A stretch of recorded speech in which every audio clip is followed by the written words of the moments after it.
स्वागत है आपका हमारी आज की क्लास में। जैसा कि आप सभी जानते हैं, हमारे इस चैनल के माध्यम से बिहार में आयोजित होने वाले सभी परीक्षाओं के लिए अति महत्वपूर्ण वीडियो डाले जा रहे हैं। ये भी वीडियो उसी श्रृंखला का हिस्सा है। आपको बता दें, बिहार में जितने भी एग्जाम होते हैं, चाहे वो बिहार एसएससी हो, बिहार दरोगा हो, बीपीएससी हो, स्पेशली 68वीं बीपीएससी को देखते हुए हमने ये श्रृंखला शुरू की है। आप लोग जानते हैं कि बीपीएससी में 30 क्वेश्चन पूछा जाता है करंट अफेयर से। हमारी ज्यादा से ज्यादा कोशिश, हमारी पूरी कोशिश रहेगी आपका ज्यादा से ज्यादा क्वेश्चन सही कराया जाए। आइए बिना किसी देरी के आते हैं हम लोग अपने क्वेश्चन पे। हमारा पहला क्वेश्चन है, हाल ही में बिहार खादी का ब्रांड एम्बेसडर किसे बनाया गया? तो बात हो रही है बिहार खादी के ब्रांड एम्बेसडर की, तो वो है मैथिली ठाकुर। आपको बता दें, जो मैथिली ठाकुर है वो लोकगीत गायिका है, लोकगीत सिंगर है, ठीक है। और जो मैथिली ठाकुर है, इनका जो संबंध है, ये जहाँ के निवासी है वो मिथिलांचल की निवासी है, मतलब मधुबनी। ये मधुबनी की निवासी है। कहाँ की निवासी है? मधुबनी की। मधुबनी की ये निवासी है।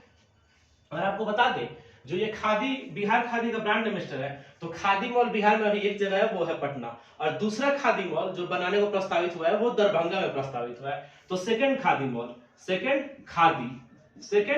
खादी मॉल, तो सेकंड खादी मॉल है, जो सेकंड खादी मॉल बनाने की बात हुई है, तो वो हुई है दरभंगा में। और आपको बता दें कि जो जब खादी मॉल खुला था तो उसका उद्घाटन नीतीश कुमार किए थे, हमारे माननीय मुख्यमंत्री। और उस समय खादी मॉल, खादी का जो ब्रांड एम्बेसडर है वो पंकज त्रिपाठी को बनाया गया था। उसके बाद मनोज तिवारी, और मनोज तिवारी की जगह मैथिली ठाकुर खादी की जो है ब्रांड एम्बेसडर होगी। और आपको बता दें, अब इस क्वेश्चन के हम डिस्कशन की और बात करें तो अभी हाल ही में आपको पुरस्कार दिया गया है, संगीत नाटक अकादमी पुरस्कार, संगीत नाटक अकादमी पुरस्कार। तो 2019, 2020 और 2021 संयुक्त रूप से तीनों का संयुक्त जो है, संयुक्त रूप से इसका पुरस्कार दिया गया है। तो पुरस्कार का नाम है संगीत नाटक अकादमी, संगीत नाटक अकादमी, संगीत नाटक अकादमी। तो संयुक्त रूप से इसका पुरस्कार दिया गया। और कुल भारत जो है, भारत में कुल 128 कलाकारों को, पूरे भारत में 128 कलाकार, 128 पूरे भारत में, 128 कलाकार। और इन 128 में 13 बिहार से हैं। कितने बिहार से हैं? 13 बिहार से हैं। और 13 में 8 पुरुष, 13 में 8 पुरुष और 5 महिलाएं ये बिहार से हैं। तो और बता दें, इन 5 महिलाओं में मैथिली ठाकुर का भी स्थान है। तो मैथिली ठाकुर जो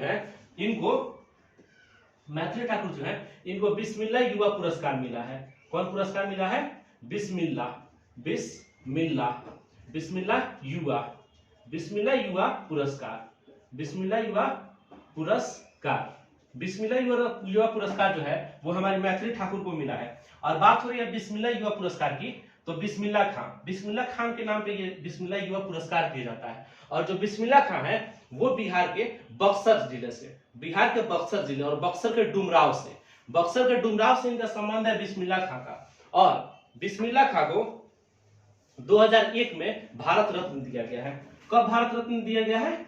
2001 में बिस्मिल्लाह खान को भारत रत्न दिया गया। और आपको बता दें, बिस्मिल्लाह खान जो है वो शहनाई वादन के लिए बहुत ही प्रसिद्ध है, और शहनाई वादन के लिए वो बहुत ही प्रसिद्ध थे। और बिस्मिल्लाह खान को 2001 में भारत रत्न दिया गया है। और बिस्मिल्लाह खान जो है वो शहनाई बजाते थे। और जो आप जानते हैं काशी विश्वनाथ मंदिर है, बनारस में है, तो इन्हीं का जो शहनाई बजाते थे, और इन्हीं के शहनाई बजाने से सुबह सुबह शिव जी का पट खुलता था। आते हम लोग अपने अगले सवाल की तरफ। हमारा जो अगला सवाल है ये है, ग्लोबल रेटिंग एजेंसी S&P मतलब स्टैंडर्ड एंड पुअर ने वित्तीय वर्ष 2022-23 के लिए भारत के आर्थिक वृद्धि दर कितने प्रतिशत रहने का अनुमान लगाया है? तो वो अनुमान लगाया है 7%। तो आपको बता दें कि जो ये ग्लोबल रेटिंग एजेंसी है, तो ये अंतरराष्ट्रीय संस्था है जो भारत का जो ग्रोथ है ना, जीडीपी जो ग्रोथ है उसका अनुमान लगाती है। तो ये तो ग्लोबल एजेंसी है S&P जो 7% लगाई है। ऐसे ही 2-3 संस्थाएं और है, जैसे आरबीआई भी इसका अनुमान लगाती है। तो वो हम यहाँ देख लेते हैं। तो सबसे पहले लिख लेते हैं आरबीआई का। तो आरबीआई 2022-23, 2022 और 2023, तो ये लगाया है 7%। और आरबीआई भी जो है 2022-23 का वो भी 7% ही लगाता है। उसके बाद एक नाम आता है मूडीज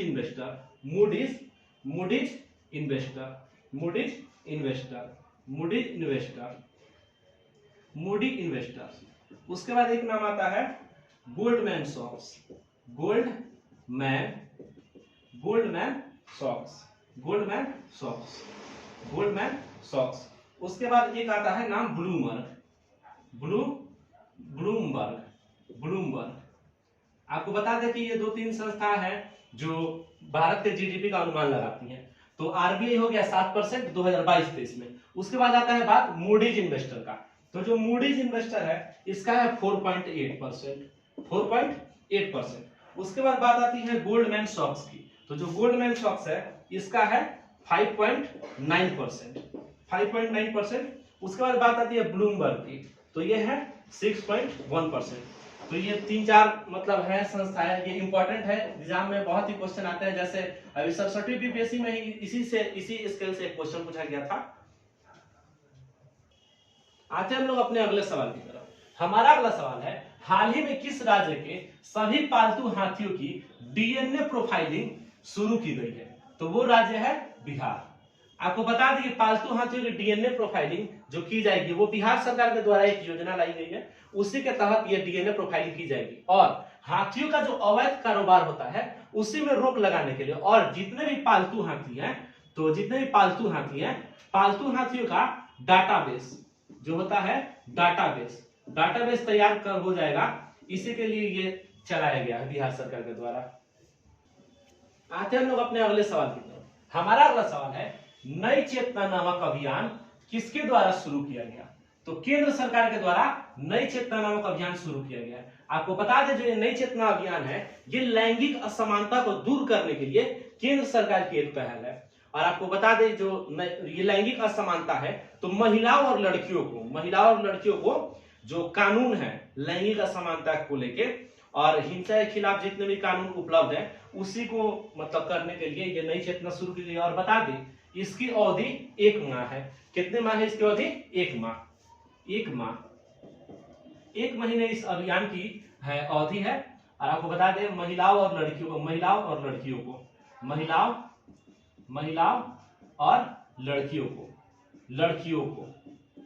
लड़कियों को जो हिंसा होती है उसके खिलाफ जागरूकता के लिए चालू है। और बात हो रही है महिलाओं और लड़कियों की, तो आपको बता दें हाल ही में मतलब अंतर्राष्ट्रीय महिला दिवस बना देते हैं 8 मार्च। तो अंतर्राष्ट्रीय महिला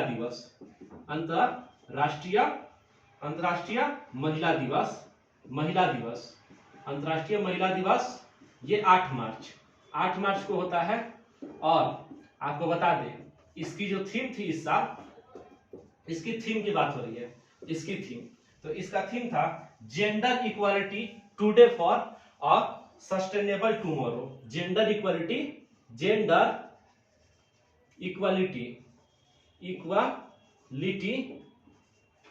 for sustainable tomorrow. Gender equality today for a sustainable tomorrow.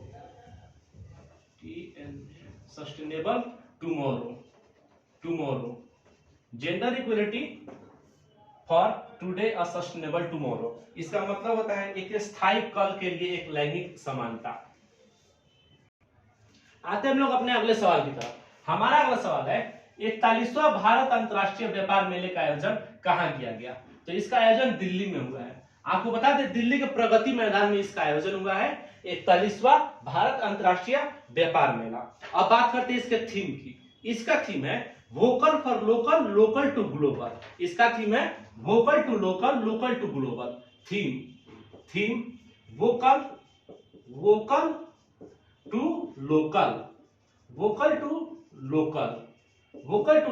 और लोकल टू ग्लोबल।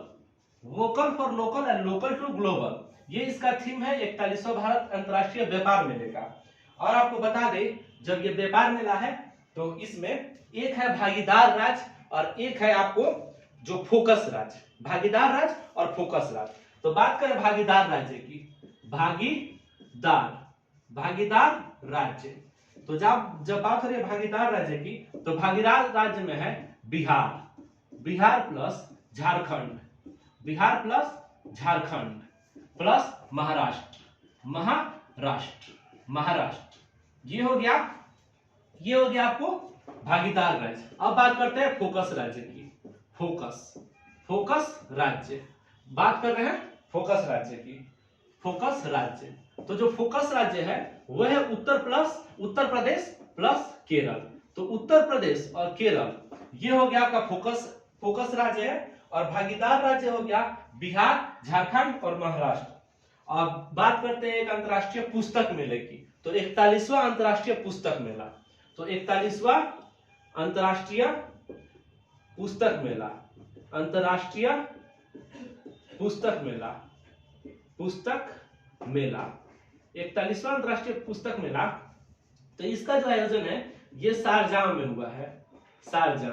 और शारजाह जो है ये यूएई में है। कहाँ है? यूएई। शारजाह कहाँ है? यूएई में। तो 41वां अंतर्राष्ट्रीय पुस्तक मेला शारजाह, और 41वां भारत अंतर्राष्ट्रीय व्यापार मेला दिल्ली। आते हैं हम लोग अपने अगले सवाल की तरफ। हमारा अगला सवाल है, पुल्लमपारा भारत की पहली डिजिटल साक्षर पंचायत किस राज्य में स्थित है? आपको बता दें जो पुल्लमपारा है ये भारत की पहली डिजिटल साक्षर पंचायत बन गई है। तो ये पुल्लमपारा जो है ये केरल राज्य में है। आपको बता दें कि साक्षरता की यहाँ बात हो रही है, तो साक्षरता से रिलेटेड बिहार सरकार जो है वो 100% जो साक्षरता है ना उसको पाने का जो लक्ष्य निर्धारित किया है वो 2023 निर्धारित किया है बिहार सरकार। तो बिहार सरकार 100%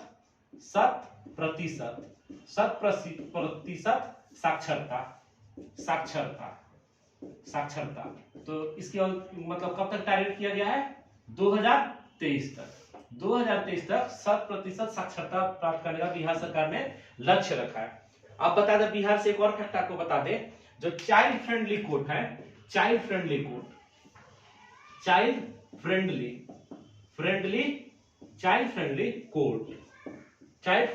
जो है, ये चाइल्ड फ्रेंडली कोड जो है भारत का पहला राज्य है वो है बिहार। तो चाइल्ड फ्रेंडली कोड जो है ये भारत का पहला राज्य बिहार में है। कहाँ है? बिहार में। कहाँ है? बिहार में। यहाँ थोड़ा डाटा का मिस्टेक हो गया है। ये बिहार सरकार जो 100% साक्षरता है ये 23 और 30 में थोड़ा कंफ्यूजन हो गया। तो ये 23 नहीं, यहाँ 30 होगा, यहाँ 30 होगा। तो बिहार सरकार 100% साक्षरता का जो लक्ष्य रखा है वो 2030 रखा है। आते हैं हम लोग अपने अगले सवाल की तरफ। हमारा अगला सवाल है, बिहार के किस जिले में राज्य का पहला ऑक्सीजन पार्क बनाया गया? तो वो है गोपालगंज। आपको बता दें गोपालगंज में राज्य का पहला ऑक्सीजन पार्क बनाया गया है, और ये जो पार्क है ये थावे मंदिर के क्षेत्र में बनाया गया है। कहाँ? थावे मंदिर क्षेत्र में बनाया गया है। थावे मंदिर बहुत ही प्रसिद्ध है गोपालगंज में। और गोपालगंज के बारे में बता दें कि बिहार में सर्वाधिक लिंगानुपात जो है वो गोपालगंज में ही है। और गोपालगंज से एक और फैक्ट बता दें, जो लोकसभा की आरक्षित सीट है वो गोपालगंज में उसमें आता है, और बिहार में कुल 6 हैं, 6 आरक्षित सीट है लोकसभा में। आते हैं हम लोग अपने अगले सवाल की तरफ। हमारा अगला सवाल है, गंगा जल आपूर्ति योजना का उद्घाटन किसके द्वारा किया गया? तो आपको बता दें इसका उद्घाटन जो है ये नीतीश कुमार के द्वारा किया गया, जो हमारे माननीय मुख्यमंत्री हैं बिहार के। आपको बता दें जो गंगा जल आपूर्ति योजना जो शुरू की गई है वो इसीलिए शुरू की गई है कि वैसे जगह जहां गंगा जल नहीं जा पा रहा है और गंगा जल को पेयजल मतलब पीने वाले जल के रूप में उपयोग करने के लिए यह गंगा जल आपूर्ति योजना शुरू की गई है। और गंगा जल के संरक्षण के लिए भी ये योजना जो है शुरू की गई। आपको बता दें ये 2 चरण में मतलब शुरू हुई है। तो पहला चरण जो है 27 नवंबर राजगीर से शुरू हुआ है। 27 नवंबर राजगीर वही राजगीर है जो नीतीश कुमार का फेवरेट है। नीतीश कुमार के एकदम पसंदीदा जगहों में से राजगीर आता है। उसके बाद जो दूसरा चरण 28 नवंबर को शुरू हुआ है बोधगया से। कहां से? बोधगया 28 नवंबर को शुरू हुआ है बोधगया से। तो हमारी ये श्रृंखला आज की यही समाप्त होती है। और आपको हम बता दें कि हमारे इस चैनल पे अब रेगुलर ही करंट का वीडियो डाला जाएगा, और करंट के साथ साथ और भी इंपॉर्टेंट वीडियो डाले जाएंगे जो बीपीएससी के लिए इंपॉर्टेंट होंगे। और आपको बता दें कि हमारे संस्थान में पिक द फाइट में लड़कियों के लिए निःशुल्क मतलब जो है बैच की व्यवस्था हुई है और बीपीएससी के लिए जो है बैच शुरू हो गया है। धन्यवाद।